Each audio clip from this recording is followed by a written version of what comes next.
सभी, I hope आप ठीक होंगे। जैसा कि हम लोग कल के वीडियो में टेरिडोफाइटा को पढ़ा था। टेरिडोफाइटा में हम लोगों ने पढ़ा क्या था, उसका वासस्थान क्या होता है और उनकी जनरल कैरेक्टर्स क्या होते हैं, टेरिडोफाइटा की प्लांट बॉडी कैसी होती है, शरीर की संरचना कैसी होती है, इन सभी के बारे में हम लोगों ने जाना था। जैसा कि उसमें हम लोगों ने ये भी जाना था कि जो टेरिडोफाइटा है वो ब्रायोफाइटा वर्ग के पौधे से या ब्रायोफाइटा वर्ग से क्या है, सुविकसित होते हैं।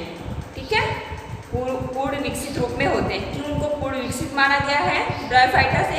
क्योंकि ब्रायोफाइटा में वेस्कुलर बंडल, वेस्कुलर टिश्यू का निर्माण नहीं होता है, ना तो उनके बॉडी पार्ट्स जो होते हैं वो रूट, स्टेम एंड लीव्स में बटे होते हैं, इन सभी भागों में डिवाइड नहीं होते। इस वजह से वो उनको पूर्ण विकसित नहीं माना गया। लेकिन वहीं आपका टेरिडोफाइटा जो है वो क्या है, उनके अंदर वेस्कुलर टिश्यू का निर्माण भी हो गया है, वेस्कुलर चेन बनना शुरू हो गया है। तो वेस्कुलर चेन बन रहा है तो उसमें जाइलम और फ्लोएम पाए जाएंगे। जाइलम जल तथा खनिज लवणों का अवशोषण करेगा, जड़ के द्वारा जो जड़ अवशोषित किया जाएगा, जल और खनिज लवण उनको अवशोषित करेगा और पौधे के पत्तियों तक पहुंचाएगा। और फ्लोएम क्या करेगा, पत्तियों में बने हुए भोज्य पदार्थों को पौधे के विभिन्न भागों तक पहुंचाएगा। तो ये सारी प्रोसेस आपका वेस्कुलर टिश्यू के द्वारा हो रही है। यही प्रोसेस आपका ब्रायोफाइटा में नहीं होता है। और इसी वेस्कुलर टिश्यू के पाए जाने के कारण टेरिडोफाइटा को वेस्कुलर क्रिप्टोगैम्स भी कहते हैं। ठीक है, तो ध्यान रखिएगा कि टेरिडोफाइटा को एक और नाम से भी हम जानते हैं, वेस्कुलर क्रिप्टोगैम्स के नाम से। तो आगे हम देखते हैं कि उनका इंटरनल स्ट्रक्चर्स होता क्या है। टेरिडोफाइटा का जो इंटरनल स्ट्रक्चर, आंतरिक संरचना होती है वो कैसी होती है। जैसा कि आपको पता है कि जो टेरिडोफाइटा है वो पूर्ण विकसित है। तो पूर्ण विकसित होने के कारण इनके जो बॉडी पार्ट्स होते हैं, शरीर की जो संरचना होती है वो रूट, स्टेम और लीव्स में क्या होती है, बटी होती हैं। लीफ में वो बटी होती हैं। ठीक है ना। तो अभी उनकी आंतरिक संरचना हम देख लेते हैं कि जो टेरिडोफाइटा है उनमें संवहन ऊतक, सब अभी जस्ट मैं बता रही हूँ, कल भी मैंने बताया था कि उनमें संवहन ऊतक, जाइलम तथा फ्लोएम पाए जाते हैं या बने होते हैं, जिसमें कैम्बियम अनुपस्थित होता है। मतलब कैम्बियम रिंग पाई जाती है, वो उसमें क्या होती है, अनुपस्थित होती है। किसमें? टेरिडोफाइटा में। ठीक है, जाइलम प्रायः वाहिकाओं से बना होता है। कह रहा है कि जो जाइलम होते हैं वो जनरली वाहिकाओं से, मतलब ट्रैकिट्स से क्या होती हैं, बनी होती हैं।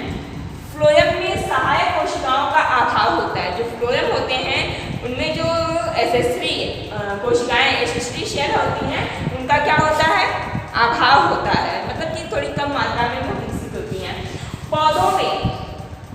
पौधों में अंतःस्थिता तथा परिरंभ से घिरा हुआ रंभ पाया जाता है। कह रहे हैं कि पौधे जो होते हैं, जैसा कि आपको सबसे बीच में जानते हैं इस तरह की संरचना है, जब डायग्राम बनाएंगे तो आपको बताएंगे इस तरह से संरचना, सबसे बीच में आपका रंभ पाया जाएगा। तो कह रहे हैं कि जो पौधे होते हैं उनमें रंभ जो होते हैं वो चारों तरफ से घिरे होते हैं। किससे? अंतःत्वचा से तथा परिरंभ से। परिरंभ और अंतःत्वचा से घिरा हुआ क्या होता है, रंभ पाया जाता है। ठीक है, यहाँ तक समझ में आया कि क्या कहा गया कि उनकी आंतरिक संरचना कैसी होती है। टेरिडोफाइटा संवहन ऊतक जिसमें जाइलम तथा फ्लोएम क्या होते हैं, उपस्थित होते हैं, पाया जाता है या बने होते हैं, जिनमें कैम्बियम रिंग क्या होते हैं, अनुपस्थित होते हैं। कैम्बियम रिंग क्या होते हैं, अनुपस्थित होते हैं।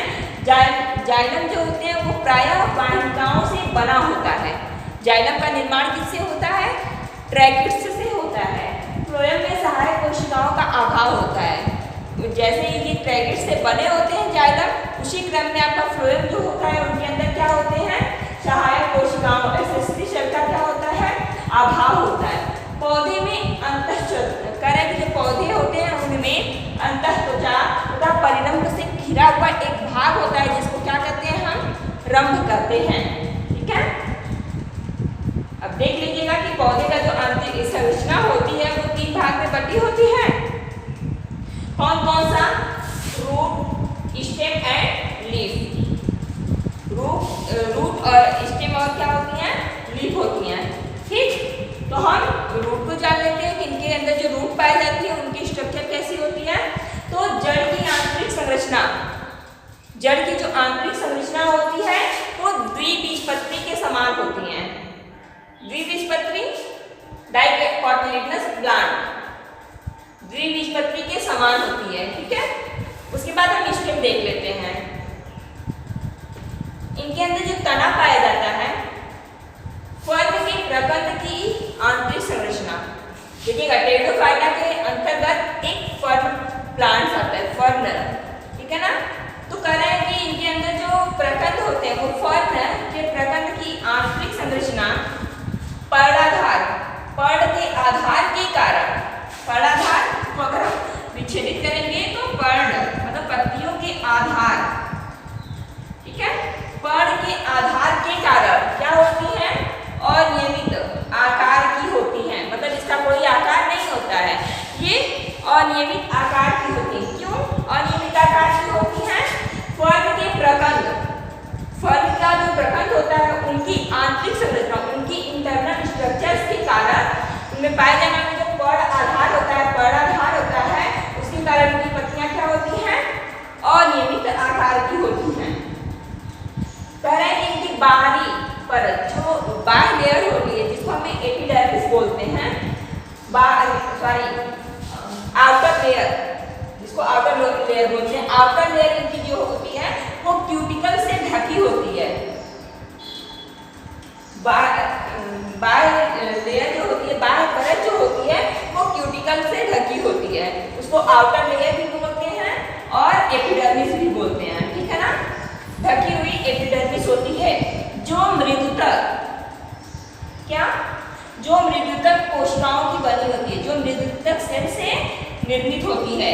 इसके नीचे दृढ़ कोशिकाओं की, करें कि उसके नीचे ऊपर वाला भाग तो हो गया कि मृदुतक कोशिकाओं का बना हुआ है, लेकिन उसके नीचे जो होती हैं दृढ़ स्क्लेरेन्काइमेटस टिश्यूज, दृढ़ की 3 से 4 कोसा अस्तर होती है।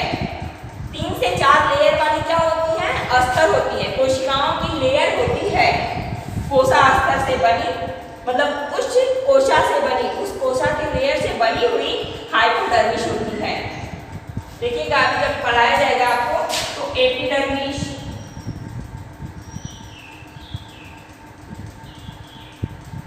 एपिडर्मिस, एंडोडर्मिस,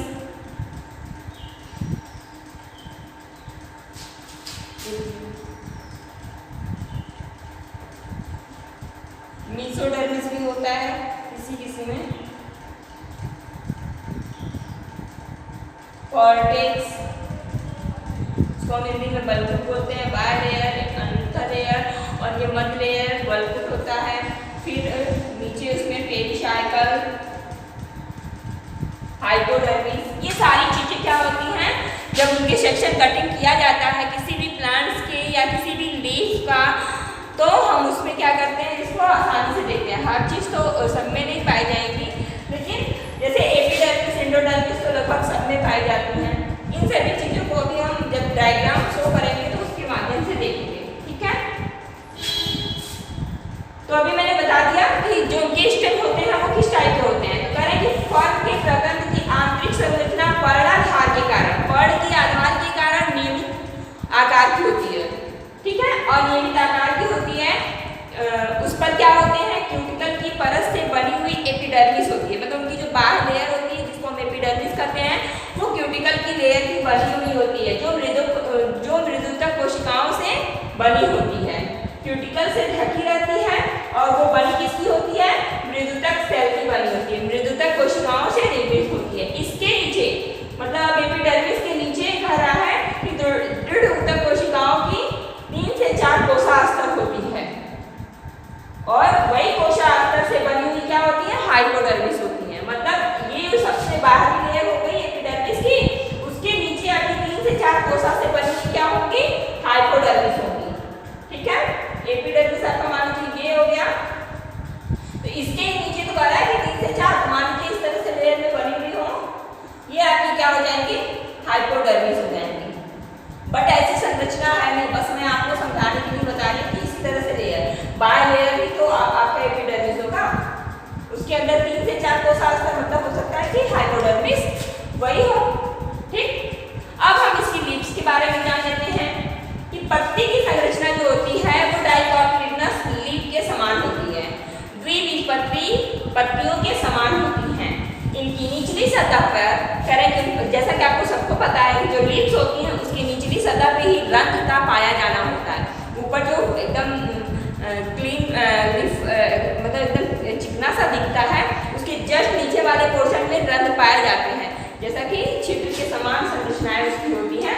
तो कह रहे हैं कि इसकी निचली सतह पर क्या होते हैं, रंग उपस्थित होते हैं। पत्तियों को लेकर के आप ध्यान से देख लीजिएगा, वैसे हमने प्रेडिकल विद्यालय में करवा रखा है, आप लोगों को दिखाया था। मीजोफिल कोशिकाओं में कह रहे हैं कि जो मीजोफिल कोशिकाएं होती हैं उन्हीं में क्लोरोफिल वर्णक पाया जाता है। पत्तियों की बात कर रहे हैं, पत्तियों में जो मीजोफिल शेल होती हैं उनके ही अंदर क्लोरोफिल वर्णक पाया जाता है। ठीक है, समझ में आया? अब हम देख लेते हैं कि इनके अंदर जनन कैसे होता है। इनके अंदर जनन कैसे होता है उसके बारे में हम देख लेते हैं। जैसा कि टेडोफाइटा जो प्लांट्स होते हैं उसमें जनन 2 तरह से होता है, वेजिटेटिव रिप्रोडक्शन भी होता है और एसेक्सुअल रिप्रोडक्शन भी होता है। वेजिटेटिव रिप्रोडक्शन कायिक जनन और एसेक्सुअल रिप्रोडक्शन अलैंगिक जनन। कह रहे हैं कि इनके अंदर कायिक जनन होता है वो प्रकंद, ठीक है, प्रकंद तथा प्रकंद पर स्थित, या तो उनके अंदर कायिक जनन होगा जो वो प्रकंद के ही द्वारा डायरेक्टली हो जाएगा, या उस प्रकंद पर स्थित जो होंगे अपस्थानिक कलिकाएं। अपस्थानिक कलिकाएं इस तरह से जिनसे एक नया पौधा आसानी से बन सके, होता है ना, किनारे पे स्थित अपस्थानिक कलिकाओं के द्वारा होता है। आपको और ये सारी चीजें आगे पढ़ा दी गई। अपस्थानिक कलिकाएं क्या होती हैं?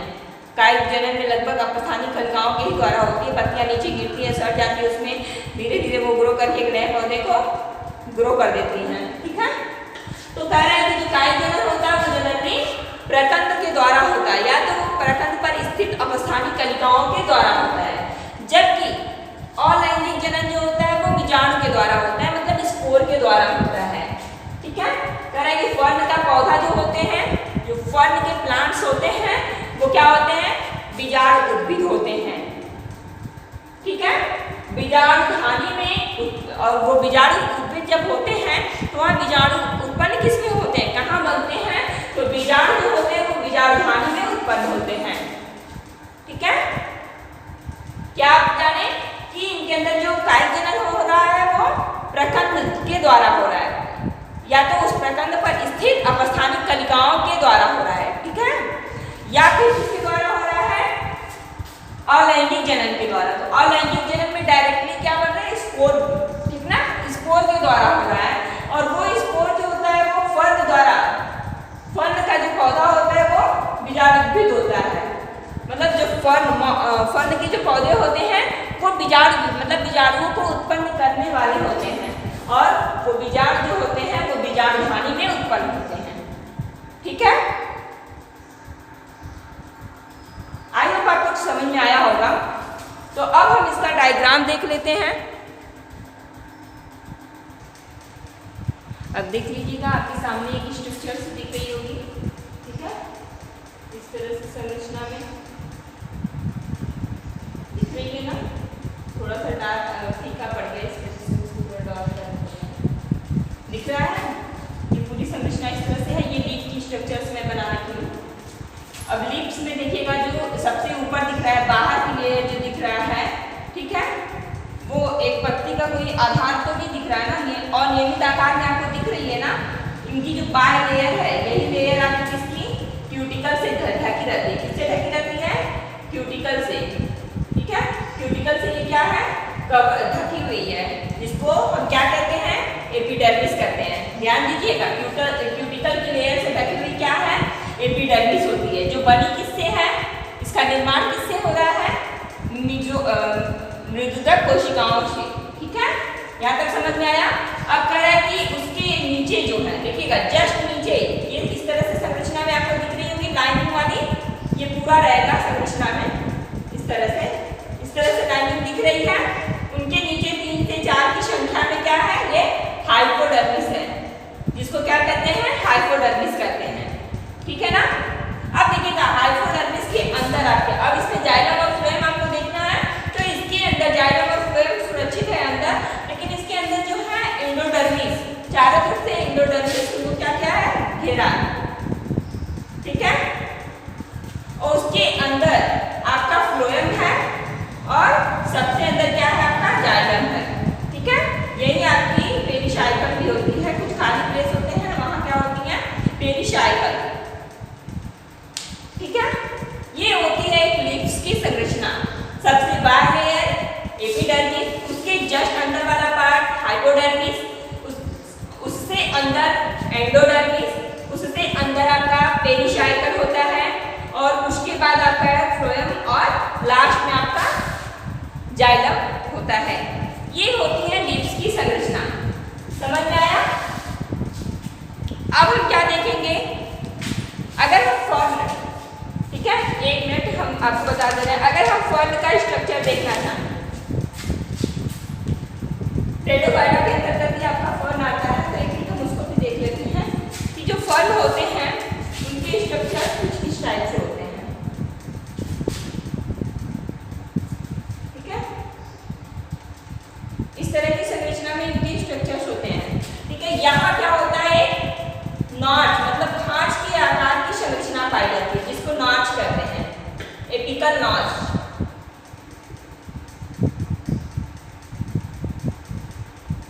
इसको क्या कहते हैं, एपिकल नॉच कहते हैं। इसके चारों तरफ क्या होती है, एपिडर्मिस रहती है। ध्यान दीजिएगा, इसके चारों तरफ इस तरह से पूरी तरफ रहेंगी, एक तरफ वो भी नहीं। इस तरह से संरचना में इनके एपिडर्मिस होती है। इसके जस्ट नीचे और भी बारीक बारीक स्ट्रक्चर्स में कई लेयर में क्या होंगी, हाइपोडर्मिस की लेयर होती है। ठीक है। इस तरह से ये हाइपोडर्मिस होंगी। ठीक है। अब यहाँ जस्ट एपिकल नॉच के चारों तरफ से, एपिकल नॉच के चारों तरफ क्या होंगी, इस तरह के स्ट्रक्चर में आर्चिगोनिया पूरी तरह से इनको घेरे रहती है। इनके चारों तरफ से आर्चिगोनिया क्या होती है, स्थित होती है। आर्चिगोनिया किसको कहते हैं, बताइएगा। स्त्री रानी किसको, इधर चारों तरफ से इसको आर्चिगोनिया घेरे रहते हैं। आपको जानना जो भाग है, जो इंपॉर्टेंट इसमें है, बस मैं वही बता रही हूँ आपको। ठीक है। आर्चिगोनिया। ठीक है। इधर आपके क्या होते हैं, राइजोम होते हैं। इन्हीं राइजोम के बीच में क्या होते हैं, एंथ्रोजोइड स्थित होते हैं। इस तरह से एंथ्रोजोइड क्या होते हैं, इनके बीच बीच में स्थित होते हैं। ठीक है। ये आपके राइजोम होते हैं।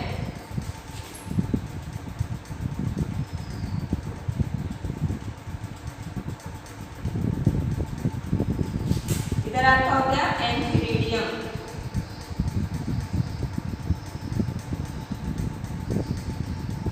आर्चिगोनियम आपका हो ही गया। ठीक है। बीच में सब क्या है, कॉर्टेक्स होता है, इस तरह से चारों तरफ से घिरा हुआ, बल्ब जिसको हम बोलते हैं।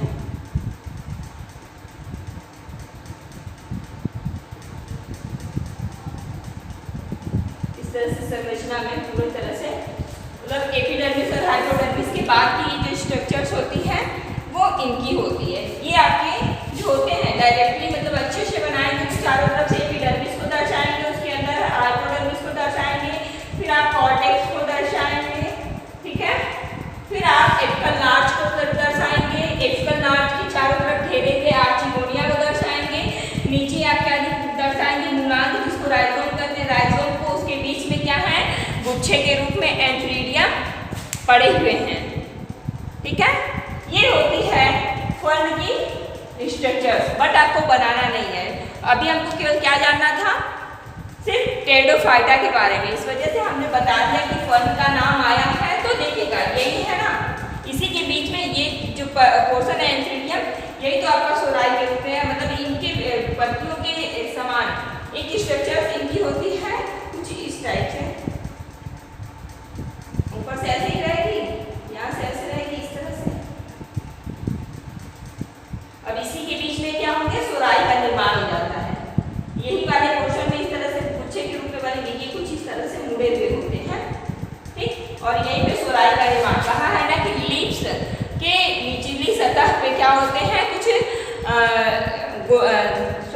दाने के समान की स्ट्रक्चर दिखती हैं, छोटी छोटी संरचना में दिखती हैं, जिसको हम क्या कहते हैं, सोराई कहते हैं। ये चीज़ें मैंने कल पढ़ाई थी। तो सोराई का निर्माण भी आपका फर्न में ही होता है। और टेरिडोफाइटा का तो प्लांट है, तो इनके देखिएगा लीव्स तो आपके ऊपर दिख रहा है, लेकिन इनके नीचे वाले पोर्शन में सोराई का निर्माण हो रहा है। समझ में आ रहा है ना?